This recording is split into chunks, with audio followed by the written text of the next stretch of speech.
지금 전 세계에서 가장 큰 금융기관인 블랙스톤의 주가가 고점 대비 45% 넘게 급락했습니다. 2024년 최고가 대비 주가가 반토막이 났는데도 사겠다는 사람이 사라졌습니다. 블랙스톤 주식만 폭락한 것이 아닙니다. 블랙록, KKR, 골드만삭스 등 글로벌 대형 금융기관들의 주가가 줄줄이 반토막이 나고 있습니다. 제2의 리먼 브라더스 사태가 시작되었다는 말이 연일 뉴스에서 나오고 있습니다. 글로벌 금융위기가 오면 어떻게 될까요? 여러분이 산 삼성전자 주식도 반토막이 날 수 있습니다. 우리는 이미 2008년 코스피가 반토막이 났던 경험이 있습니다. 그리고 원금을 회복할 때까지 무려 3년 2개월이라는 시간이 걸렸습니다. 금융주가 먼저 무너지고 있지만 그 구조를 보면 주식시장의 미래가 보입니다. 오늘은 제2의 글로벌 금융위기가 진짜 올 것인지, 그 잠재된 위기에 우리는 어떻게 대응할 것인지, 금융위기가 나면 어떤 투자가 안전할지에 대해서 말씀을 드려보겠습니다.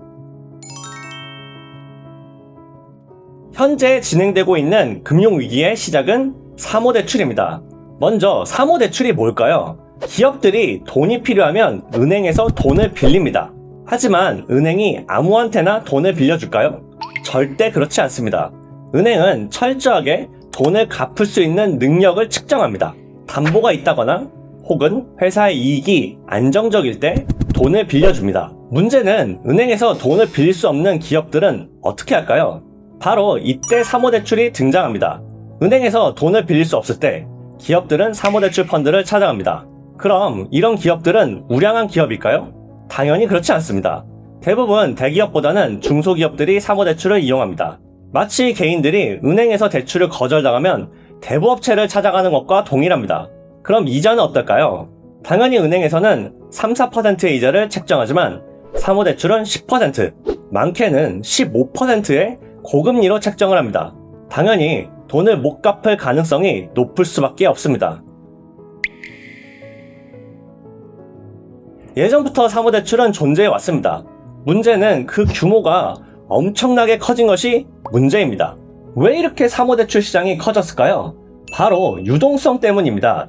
미국뿐만 아니라 모든 나라들이 코로나 팬데믹 이후에 시장에 엄청나게 돈을 풀었습니다. 유동성이 넘치는 상황, 즉 투자할 돈이 넘치는 상황이면 어떻게 될까요? 펀드 입장에서는 투자자들의 돈을 어딘가에 투자를 해야 하는데 우량한 기업들을 찾지 못합니다. 이렇게 되면 점점 대출의 허들을 낮추게 되죠. 즉, 덜 우량한 기업들에게도 더 많은 대출이 일어납니다. 이런 식으로 계속 대출을 이어갈 수 있을까요? 마치 풍선을 계속 불면 처음에는 크게 부풀어 오릅니다. 하지만 어느 임계점에 도달하게 되면 풍선은 반드시 터지게 됩니다. 과연 그 임계점은 언제일까요? 우리는 이미 과거에서 교훈을 얻을 수가 있습니다. 2008년 글로벌 금융위기가 바로 그 사례입니다. 2008년 전부터 이미 경고는 있었습니다. 서브프라임 모기지 연체율이 올라가고 있다는 뉴스는 계속 나오고 있었죠. 하지만 주가는 어땠을까요? 경고음이 계속 울리던 2007년에도 미국 주식시장은 계속 호황이었습니다.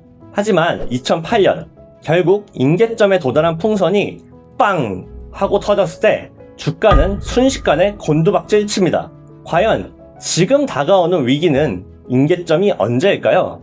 아무도 정확하게 예측할 순 없습니다. 중요한 점은 반드시 임계점은 온다는 사실입니다. 따라서 투자를 하신 모든 분들은 다가올 위기에 반드시 대비를 하셔야 합니다. 글로벌 금융위기가 찾아오면 투자자들이 너도 나도 뛰어가는 곳이 있죠. 바로 채권입니다. 특히 AA, AAA 같은 안전자산으로 여겨지는 채권은 인기가 급상승합니다. 하지만 막상 위기가 터지고 나서 뛰어가면 어떻게 될까요? 안전자산으로 갈아탈 수 있는 자리가 없습니다. 그렇기 때문에 우리는 미리미리 리스크 관리를 해야 합니다.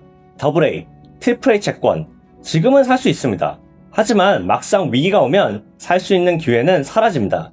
진짜 위기가 오기 전에 충분한 리스크 관리를 통해서 여러분들의 소중한 자산을 꼭 지키시기를 바라겠습니다. 이 영상이 도움이 되셨다면 구독, 좋아요 부탁드립니다. 감사합니다.